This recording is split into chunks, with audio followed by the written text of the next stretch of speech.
ที่กำลังเห็นอยู่นี่ก็เป็นซินดาดอันนี้แม่นอยู่แถวของการเด้อว่าจะไปกินหลายรอบละบ่ได้ไปยักเทื่อมื้อนี้เฮาก็มาลองกันบอกเลยว่ามันคักนะอันนี้จะเป็นน้ำซุปของแจ่วฮ้อน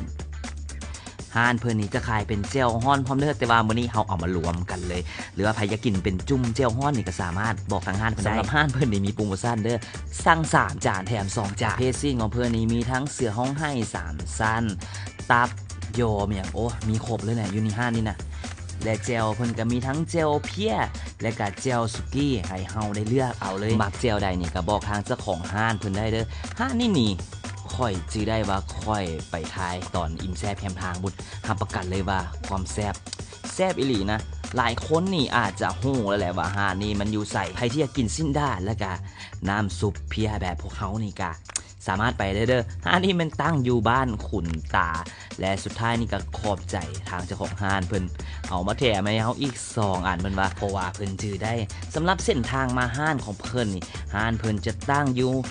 หอมดาวคำเด้อชื่อว่าห้านซินดาเจ้าฮ้อนขุนตา